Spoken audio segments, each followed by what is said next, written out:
ॐ अथ श्री पार्वती वल्लभ नीलकण्ठाष्टकम्। नमो भूतनाथं नमो देवदेवं नमः कालकालं नमो दिव्यतेजं नमः कामभस्मं नमः शान्तशीलं भजे पार्वती वल्लभं नीलकण्ठं सदा तीर्थसिद्धं सदा भक्तरक्षं सदा शैव पूज्यं सदा शुभ्रभस्मं सदा ध्यानयुक्तं सदा ज्ञानतल्पं भजे पार्वती वल्लभं नीलकण्ठं श्मशाने शयानं महास्थानवासं शरीरं गजानं सदा चर्मवेष्टं पिशाचं निशोचं पशूनां प्रतिष्ठं भजे पार्वती वल्लभं नीलकण्ठं फणिनागकण्ठे भुजङ्गाद्यनेकं गले रुण्डमालं महावीरशूरं कटिं व्याघ्रचर्मं चिताभस्मलेपं भजे पार्वती वल्लभं नीलकण्ठं शिरशुद्धगङ्गा शिवा वामभागं बृहद्दिव्यकेशं सदा मां त्रिनेत्रं फणिनागकर्णं सदा भालचन्द्रं भजे पार्वती वल्लभं नीलकण्ठं करे शूलधारं महाकष्टनाशं सुरेशं वरेशं महेशं जनेशं धनेशस्तुतेशं ध्वजेशं गिरीशं भजे पार्वती वल्लभं नीलकण्ठं उदानं सुदासं सुकैलासवासं धरानिर्धरं संस्थितं ह्यादिदेवम् अजाहेमकल्पद्रुमं कल्पसेव्यं भजे पार्वती वल्लभं नीलकण्ठं मुनीनां वरेण्यं गुणं रूपवर्णं द्विजानं पठन्तं शिवं वेदशास्त्रम्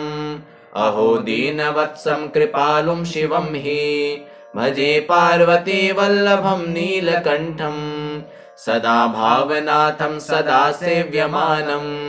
सदा भक्तिदेवं सदा पूज्यमानं मया तीर्थवासं सदा सेव्यमेकं भजे पार्वती वल्लभं नीलकण्ठं भजे पार्वती वल्लभं नीलकण्ठं नमो भूतनाथं नमो देवदेवं नमः कालकालं नमो दिव्यतेजं नमः कामभस्मं नमः शान्तशीलं भजे पार्वती वल्लभं नीलकण्ठं सदा तीर्थसिद्धं सदा भक्तरक्षं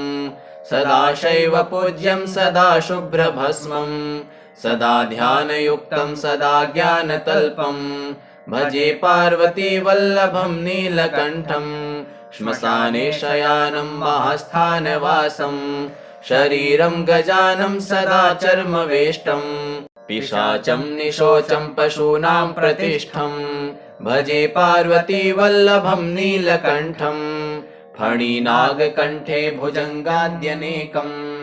गले रुण्डमालं महावीरशूरं कटिं व्याघ्रचर्मं चिताभस्मलेपं भजे पार्वती वल्लभं नीलकण्ठं शिरशुद्धगङ्गा शिवा वामभागं बृहद्दिव्यकेशं सदा मां त्रिनेत्रं फणिनागकर्णं सदा भालचन्द्रं भजे पार्वती वल्लभं नीलकण्ठं करे शूलधारं महाकष्टनाशं सुरेशं वरेशं महेशं जनेशं धनेशस्तुतेशं ध्वजेशं गिरीशं भजे पार्वती वल्लभं नीलकण्ठं उदानं सुदासं सुकैलासवासं धरानिर्धरं संस्थितं ह्यादिदेवम् अजाहेमकल्पद्रुमं कल्पसेव्यं भजे पार्वती वल्लभं नीलकण्ठं मुनीनां वरेण्यं गुणं रूपवर्णं द्विजानं पठन्तं शिवं वेदशास्त्रम् अहो दीनवत्सं कृपालुं शिवं हि भजे पार्वती वल्लभं नीलकण्ठं सदा भावनाथं सदा सेव्यमानं सदा भक्तिदेवं सदा पूज्यमानं मया तीर्थवासं सदा सेव्यमेकं भजे पार्वती वल्लभं नीलकण्ठं भजे पार्वतीवल्लभं नीलकण्ठं। नमो भूतनाथं नमो देवदेवं नमः कालकालं नमो दिव्यतेजं नमः कामभस्मं नमः शान्तशीलं भजे पार्वतीवल्लभं नीलकण्ठं। सदा तीर्थसिद्धं सदा भक्तरक्षं सदा शैवपूज्यं सदा शुभ्रभस्मं सदा ध्यानयुक्तं सदा ज्ञानतल्पं भजे पार्वतीवल्लभं नीलकण्ठं। श्मशाने शयानं महास्थानवासं शरीरं गजानं सदा चर्मवेष्टं पिशाचं निशोचं पशूनां प्रतिष्ठं भजे पार्वतीवल्लभं नीलकण्ठं। फणिनागकण्ठे भुजङ्गाद्यनेकं गले रुण्डमालं महावीरशूरं कटिं व्याघ्रचर्मं चिताभस्मलेपं भजे पार्वतीवल्लभं नीलकण्ठं। शिरशुद्धगङ्गा शिवा वामभागं बृहद्दिव्यकेशं सदा मां त्रिनेत्रं फणिनागकर्णं सदा भालचन्द्रं भजे पार्वतीवल्लभं नीलकण्ठं। करे शूलधारं महाकष्टनाशं सुरेशं वरेशं महेशं जनेशं धनेशस्तुतेशं ध्वजेशं गिरीशं भजे पार्वतीवल्लभं नीलकण्ठं। उदानं सुदासं सुकैलासवासं धरानिर्धरं संस्थितं ह्यादिदेवं अजाहेमकल्पद्रुमं कल्पसेव्यं भजे पार्वतीवल्लभं नीलकण्ठं। मुनीनां वरेण्यं गुणं रूपवर्णं द्विजानं पठन्तं शिवं वेदशास्त्रम् अहो दीनवत्सं कृपालुं शिवं हि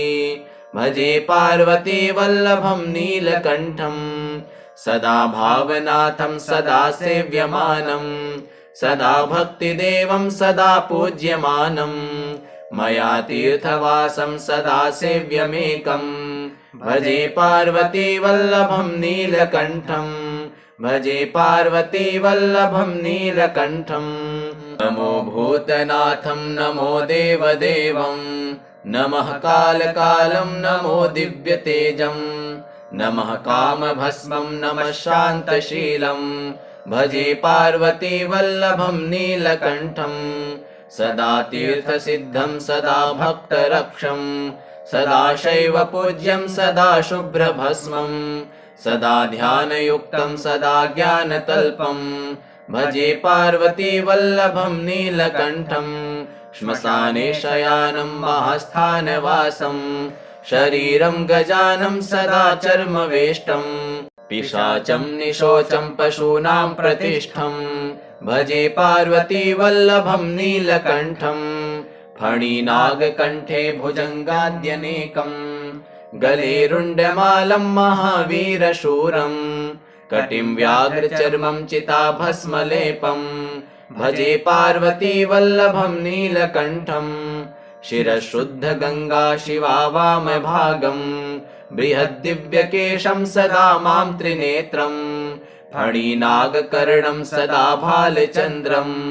भजे पार्वतीवल्लभं नीलकण्ठं। करे शूलधारं महाकष्टनाशं सुरेशं वरेशं महेशं जनेशं धनेशस्तुतेशं ध्वजेशं गिरीशं भजे पार्वतीवल्लभं नीलकण्ठं। उदानं सुदासं सुकैलासवासं धरानिर्धरं संस्थितं ह्यादिदेवं अजाहेमकल्पद्रुमं कल्पसेव्यं भजे पार्वतीवल्लभं नीलकण्ठं। मुनीनां वरेण्यं गुणं रूपवर्णं द्विजानं पठन्तं शिवं वेदशास्त्रम् अहो दीनवत्सं कृपालुं शिवं हि भजे पार्वतीवल्लभं नीलकण्ठं। सदा भावनाथं सदा सेव्यमानं सदा भक्तिदेवं सदा पूज्यमानं मया तीर्थवासं सदा सेव्यमेकं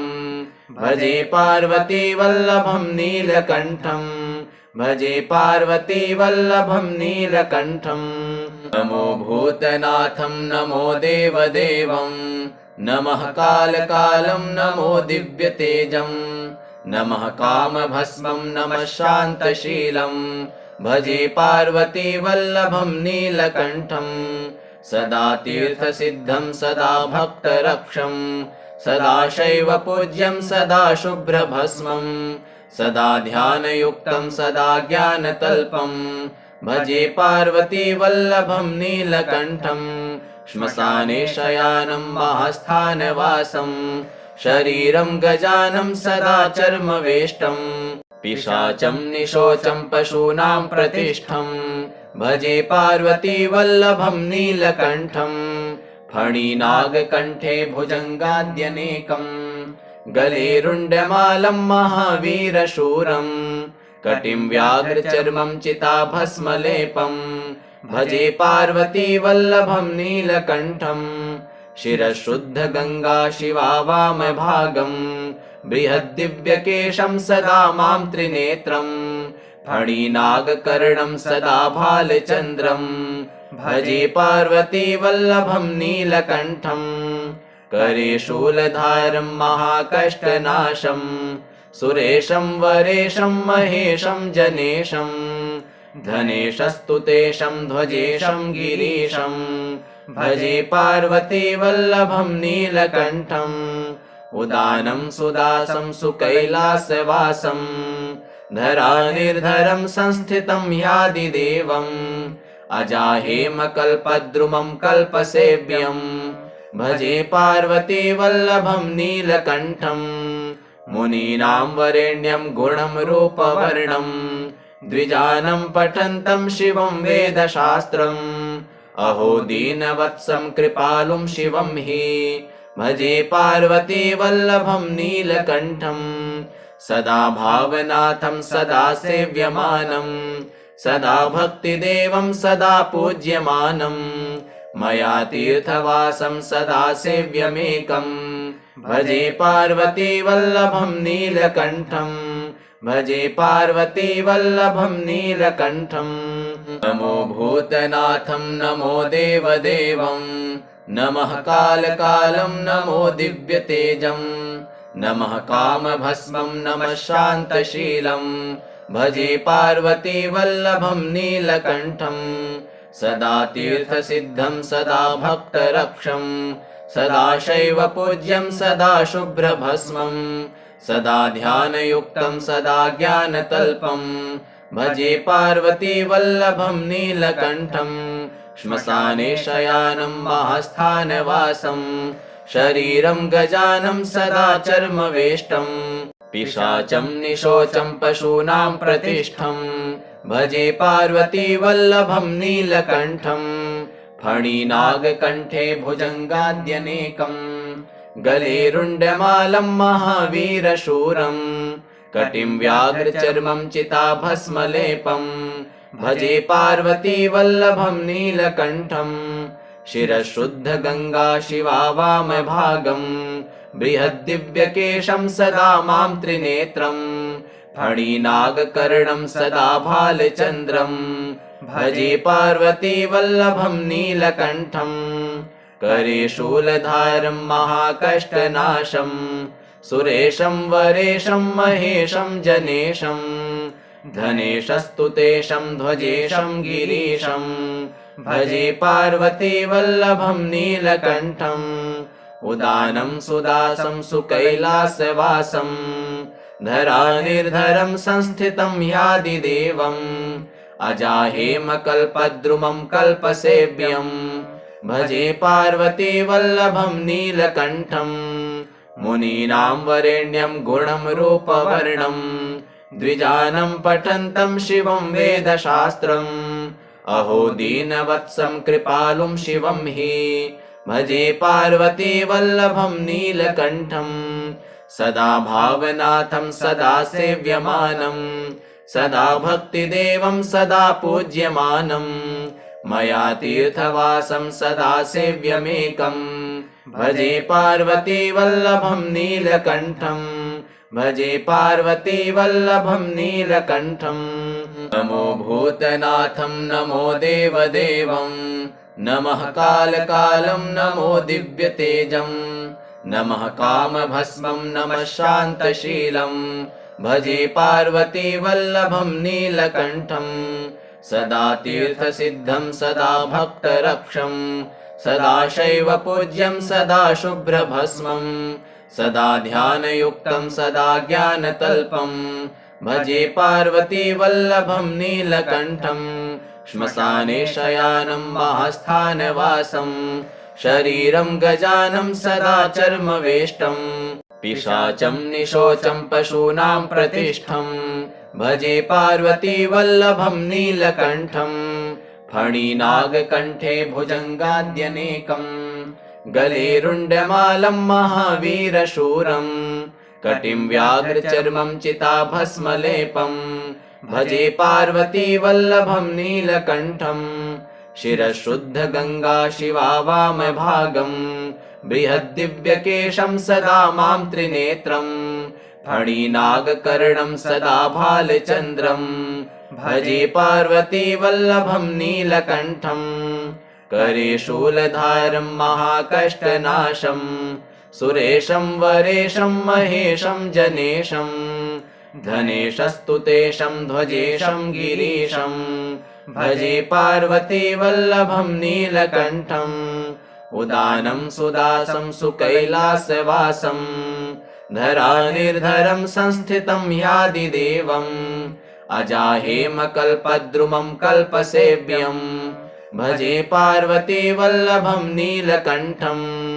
मुनीनां वरेण्यं गुणं रूपवर्णं द्विजानं पठन्तं शिवं वेदशास्त्रम् अहो दीनवत्सं कृपालुं शिवं हि भजे पार्वतीवल्लभं नीलकण्ठं सदा भावनाथं सदा सेव्यमानं सदा भक्तिदेवं सदा पूज्यमानं मया तीर्थवासं सदा सेव्यमेकं भजे पार्वतीवल्लभं नीलकण्ठं भजे पार्वतीवल्लभं नीलकण्ठं नमो भूतनाथं नमो देवदेवं नमः कालकालं नमो दिव्यतेजं नमः कामभस्मं नमः शान्तशीलं भजे पार्वतीवल्लभं नीलकण्ठं सदा तीर्थसिद्धं सदा भक्तरक्षं सदा शैवपूज्यं सदा शुभ्रभस्मं सदा ध्यानयुक्तं सदा ज्ञानतल्पं भजे पार्वतीवल्लभं नीलकण्ठं श्मशाने शयानं महास्थानवासं शरीरं गजानं सदा चर्मवेष्टं पिशाचं निशोचं पशूनां प्रतिष्ठं भजे पार्वतीवल्लभं नीलकण्ठं फणिनागकण्ठे भुजङ्गाद्यनेकं गले रुण्डमालं महावीरशूरं कटिं व्याघ्रचर्मं चिताभस्मलेपं भजे पार्वतीवल्लभं नीलकण्ठं शिरशुद्धगङ्गा शिवा वामभागं बृहद्दिव्यकेशं सदा मां त्रिनेत्रं फणिनागकर्णं सदा भालचन्द्रं भजे पार्वतीवल्लभं नीलकण्ठं करे शूलधारं महाकष्टनाशं सुरेशं वरेशं महेशं जनेशं धनेशस्तुतेशं ध्वजेशं गिरीशं भजे पार्वतीवल्लभं नीलकण्ठम् उदानं सुदासं सुकैलासवासं धरानिर्धरं संस्थितं यादिदेवम् अजाहेमकल्पद्रुमं कल्पसेव्यं भजे पार्वतीवल्लभं नीलकण्ठं मुनीनां वरेण्यं गुणं रूपवर्णं द्विजानं पठन्तं शिवं वेदशास्त्रम् अहो दीनवत्सं कृपालुं शिवं हि भजे पार्वतीवल्लभं नीलकण्ठं सदा भावनाथं सदा सेव्यमानं सदा भक्तिदेवं सदा पूज्यमानं मया तीर्थवासं सदा सेव्यमेकं भजे पार्वतीवल्लभं नीलकण्ठं भजे पार्वतीवल्लभं नीलकण्ठं नमो भूतनाथं नमो देवदेवं नमः कालकालं नमो दिव्यतेजं नमः कामभस्मं नमः शान्तशीलं भजे पार्वतीवल्लभं नीलकण्ठं सदा तीर्थसिद्धं सदा भक्तरक्षं सदा शैवपूज्यं सदा शुभ्रभस्मं सदा ध्यानयुक्तं सदा ज्ञानतल्पं भजे पार्वतीवल्लभं नीलकण्ठं श्मशाने शयानं महास्थानवासं शरीरं गजानं सदा चर्मवेष्टं पिशाचं निशोचं पशूनां प्रतिष्ठं भजे पार्वतीवल्लभं नीलकण्ठं फणिनागकण्ठे भुजङ्गाद्यनेकं गले रुण्डमालं महावीरशूरं कटिं व्याघ्रचर्मं चिताभस्मलेपं भजे पार्वतीवल्लभं नीलकण्ठं शिरशुद्धगङ्गा शिवा वामभागं बृहद्दिव्यकेशं सदा मां त्रिनेत्रं फणिनागकर्णं सदा भालचन्द्रं भजे पार्वतीवल्लभं नीलकण्ठं करे शूलधारं महाकष्टनाशं सुरेशं वरेशं महेशं जनेशं धनेशस्तुतेशं ध्वजेशं गिरीशं भजे पार्वतीवल्लभं नीलकण्ठं उदानं सुदासं सुकैलासवासं धरानिर्धरं संस्थितं यादिदेवम् अजाहेमकल्पद्रुमं कल्पसेव्यं भजे पार्वतीवल्लभं नीलकण्ठं मुनीनां वरेण्यं गुणं रूपवर्णं द्विजानं पठन्तं शिवं वेदशास्त्रम् अहो दीनवत्सं कृपालुं शिवं हि भजे पार्वतीवल्लभं नीलकण्ठं सदा भावनाथं सदा सेव्यमानं सदा भक्तिदेवं सदा पूज्यमानं मया तीर्थवासं सदा सेव्यमेकं भजे पार्वतीवल्लभं नीलकण्ठं भजे पार्वतीवल्लभं नीलकण्ठम् इति श्री पार्वतीवल्लभ नीलकण्ठाष्टकं सम्पूर्णम्।